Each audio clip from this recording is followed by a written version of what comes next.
938 Live. This is Talkback. Well, after Singapore was unceremoniously ditched out of the AFF Suzuki Cup, questions are of course being asked why the Lions were unable to defend their title. Some are pointing the finger of blame at Coach Bernd Stange after the Lions' dismal showing against arch-rivals Malaysia. Yeah, Malaysia of all people, last Saturday at the National Stadium.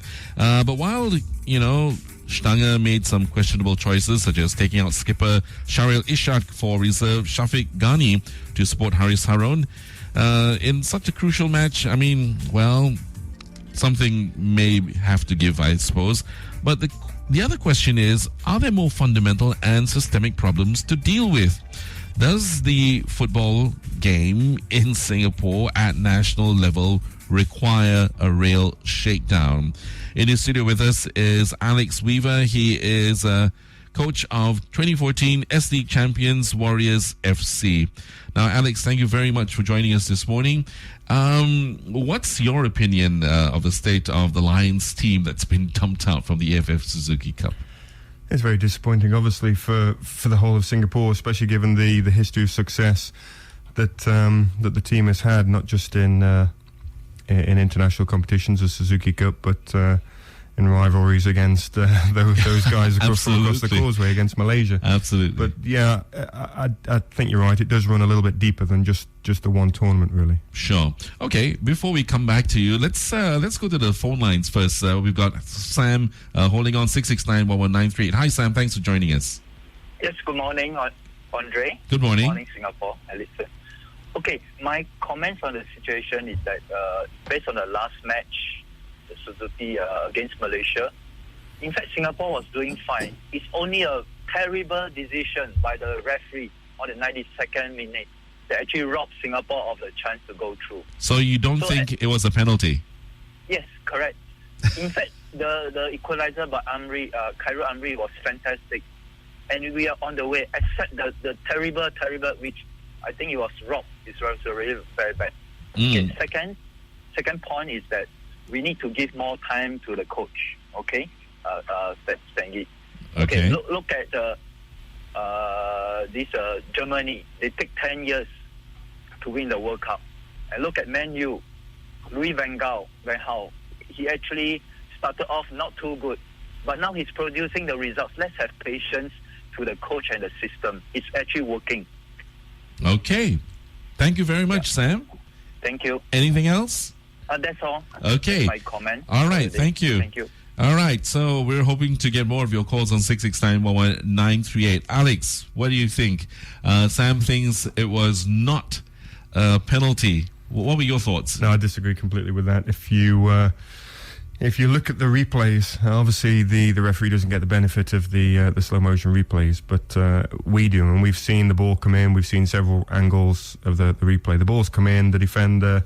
It's a good run actually from the attacker. To be fair, he's run into the box, playing off the shoulders of defenders, which is great. It's what you want your attackers to be doing.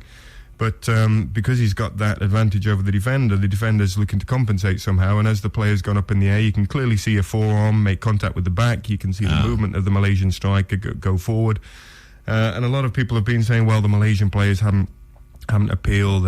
They think it's a goal kick. Well, that's because they're looking at the ball. And the ball has sailed over the defenders, over both centre-backs, the full-back that's tucked inside. The Malaysian forward has gone in. The ball's gone over them, so they're looking at the ball and following the flight of the path. Mm-hmm. But if you look at the replay, which is being taken from a camera behind the goal, you can see the big yellow jersey, which is worn by the referee, behind the play, or rather sort of in line with the play, looking right at the incident. Even though the linesman didn't raise his flag? Yeah, I mean, the referee is given the call, and the referee is the one to make those calls. Sure. And as painful as it is, especially given the timing of the penalty decision, it's a clear penalty for me. Okay, all right. Now, what about Sam's other point that Stange should be given a chance? He also, Sam rightly brought up about Louis Van Gaal in Man U. You have been part of the Man U, although the school academy. But what are your thoughts on that as well? Well, I'm not too sure whether I've missed it or not, but the FAS, I don't know whether the FAS have sort of come out with a clear statement of a vision on the appointment of Coach Bernd Stange. we've heard the coach talk about the youth and bringing on young local players, which is great.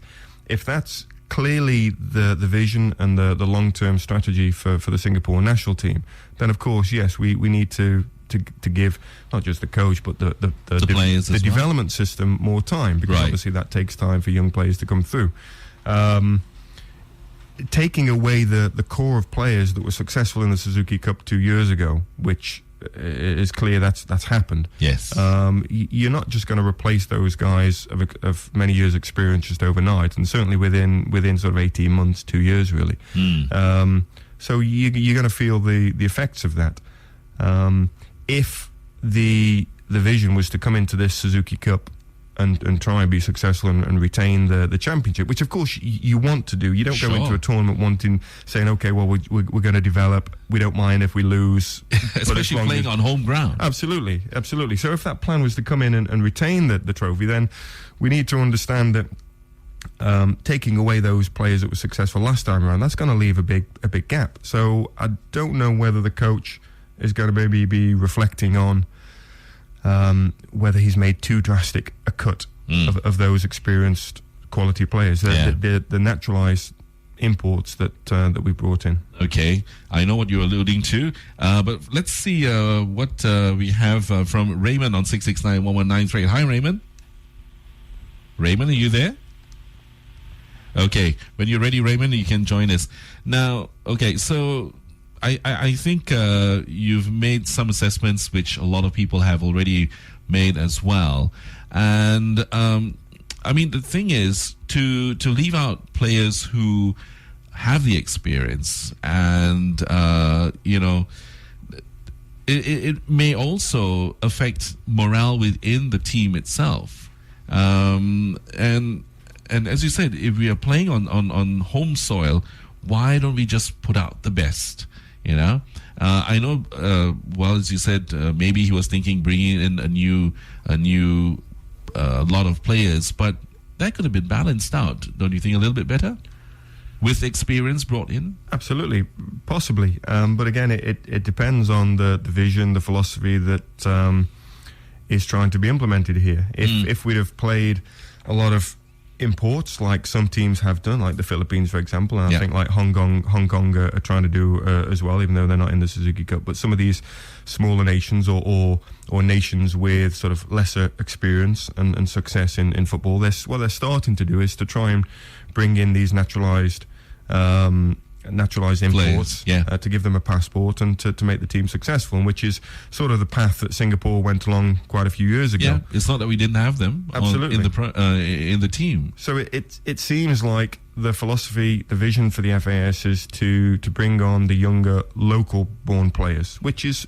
fine. Which is good, yeah. But people have to understand that if you're going to do that, then of course it needs a little bit more than 18 months or even sort of 12 months, because obviously, after the last success in 2012, Bernd Stange came in and started to evolve the team. And obviously, that process is going to take time. Okay. 669-11-938. We'd like to hear from you when we come back right here on Talkback on 938 Live. So, what do you think about how the Lions did over the weekend in the AFF Suzuki Cup? Of course, as you know, we are unable to defend our title because we are out of the running. In the studio with me is Alex Weaver. He's coach of the 2014 SLeague champions Warriors FC. But before we get back to Alex, we've got Eric on the line. Hi, Eric. Hi. Hi, Andre. And hi, Alex. Congratulations for your championship of the SLeague, right? Thank you very much. Thank you. Yeah, okay. Coming back to the game, actually, when I look at the whole entire game, you look from the first day when Malaysia draw Myanmar.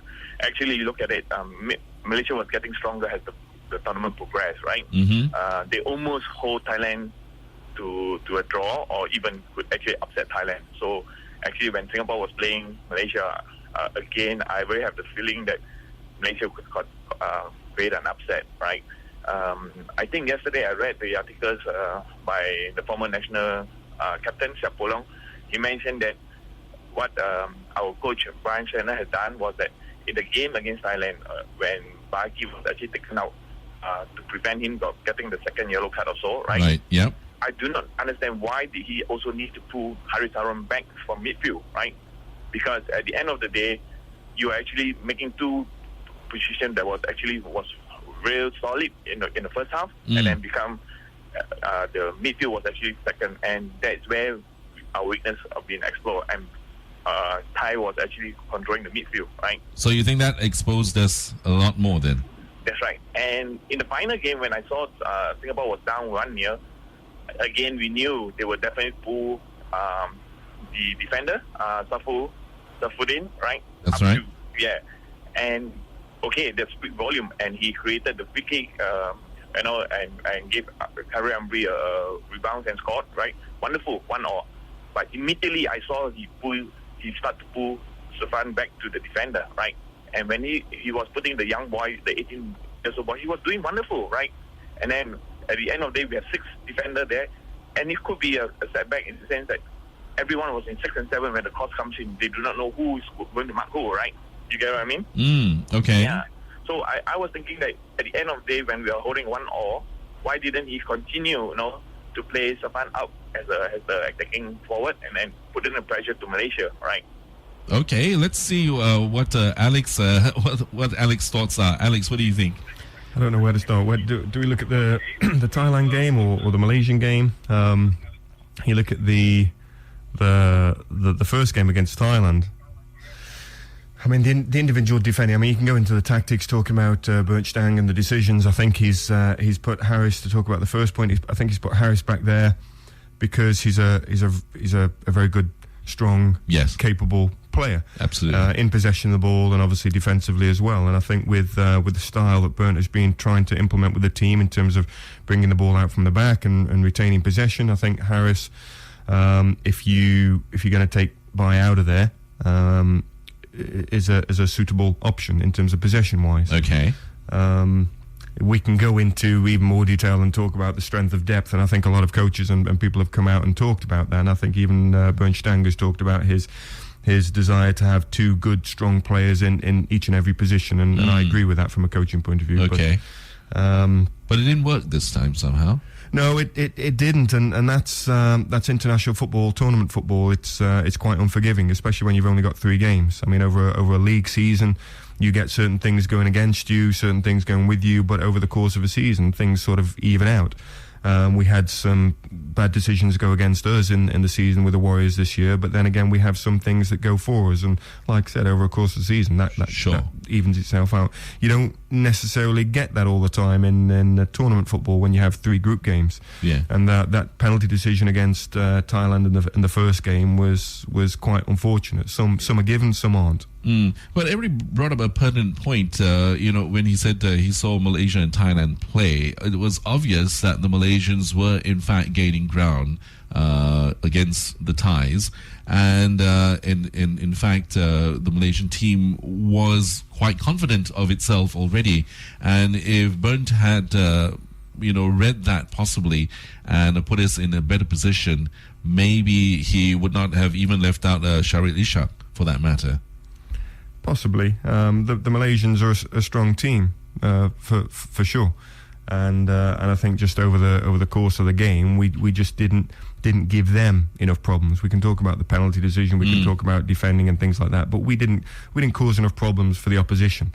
And you look at that, and then you could really go into detail in terms of the development, the youth development in the country. Yeah, is Singapore creating or developing enough attackers, enough creative midfield players, enough forwards? I mean, you look at the SLeague, for example, that we have right now. The majority of the teams, including ourselves with the Warriors, the majority of their key forwards are foreign players. Sure. So are we, with the number of foreign players in our league, are we really giving those young players a chance to come on through? I would have liked to have seen us cause the opposition teams more problems. Thailand and Malaysia, obviously we scored 4 against Myanmar. Yeah. But yeah, I wouldn't mind seeing us trying to sort of force ourselves on the opposition a little bit more, and I don't think we did that. Okay. All right. When we come back after news and sports, let's look a little bit further ahead as we begin to prepare, of course, for the SEA Games in June next year. We still want to hear from you on 669-11938, talking all about the state of football in Singapore. Does the game at national level require a shakedown, especially, after Singapore's been knocked out of the AFF Suzuki Cup? Other than, of course, some coaching, I suppose, decisions that were made. Some were questionable. Some of you agreed with that. But let's look at football a little bit more here at home and what else needs to be done. In the studio with us is Alex Weaver. He's coach of the 2014 SLeague champions, Warriors FC. Now, Alex, looking ahead after what has happened, we've got the SEA Games now to look forward to. And what is Bernd Stange going to be thinking about? Or if you were in his place?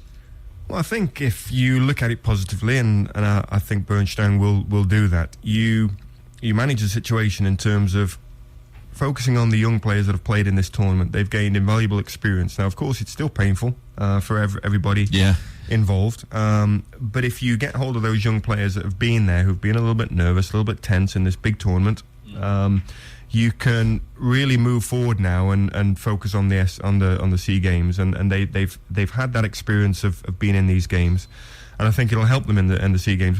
But there has to be a positive environment. There has to be work done with these young players to remind them that their future is still good and can still be very fruitful for Singapore and beyond.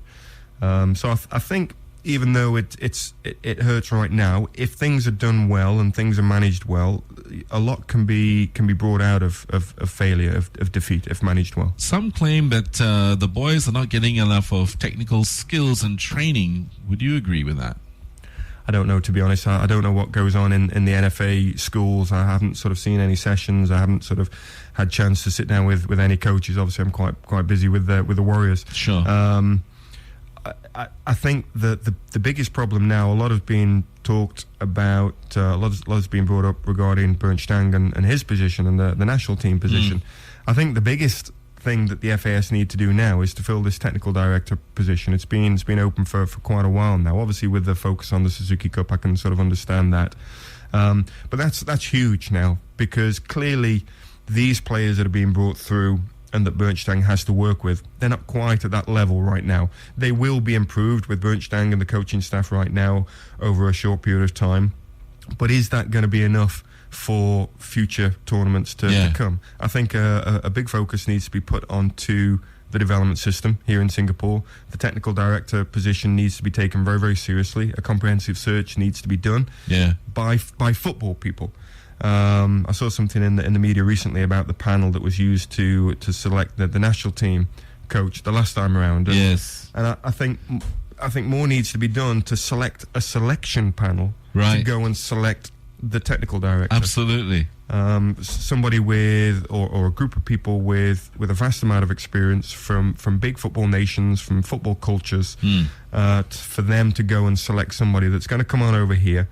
And once that individual is in place, they need to be given a license to bring in their own people, as much as it might sort of disappoint people in Singapore to hear this. But foreign people with experience of football at the top level need to be sought, to be brought over, and to be given a license to get their own people to come in from the likes of sort of under 7s, under 9s, under 12s, all the way through. But that their key KPI must be twofold. Obviously, to improve the players and to develop the players, but also to educate the coaches. There's a lot of passion here in Singapore, which is fantastic, and a lot of bright, young, not necessarily young, but a lot of bright, enthusiastic coaches who aren't really given that opportunity to be put into positions to coach players of a good level. We need to do a comprehensive search to get the best coaches, best youth coaches in the country to develop the future stars. Right, absolutely. Okay, before I ask you my next question, 669-11938. Simon, we had you on the line. unfortunately, we've lost you. Be great if you can call us once again on 669-11938. Now, Alex, so you've been talking about the development programs. The thing is, I know that many of the SLeague clubs did actually have centers of excellence, or COEs as we know them. But now, only 3 clubs have the COEs. Can you explain to us why this is happening and what the decision was to reduce that number? I can't really. I don't know. I don't know exactly. I can only assume, and I think it's a it's a good guess that it's a financial. The reasons are financial. To support a centre of excellence obviously takes a lot of money, a lot of funding. Yeah, and I think maybe that's sort of hindered that, which is unfortunate. Okay, so but would you think that if now that old system is brought back, where every single club has the opportunity to run its centers of excellence, bring in younger boys, younger players, those who are interested, even those who may not be that young as well, to still develop and come through, give them pathways for them to get into playing professional football in Singapore? Youth development is key, whether you're Singapore or whether you're Brazil or Spain. Youth development is the key for any national team. Right. You look at we were talking about time at the beginning of the show, time given to coaches, time given to development programs. The likes of Barcelona, for example, Xavi and Iniesta, they didn't just happen to be good players as soon as they got into the first team. They were developed over sort of 10, 15 years in La Masia in Barcelona. And other good nations as well. I mean, even Uruguay, for example, looking at a nation of a similar sort of population to Singapore, probably even less. Yet they are up there in the top sort of 4 or 5 in the world on a regular basis, and have done well on the World Cup stage. But that's because they get their development right. Obviously, the culture is different. Football is everything for those people. Sure.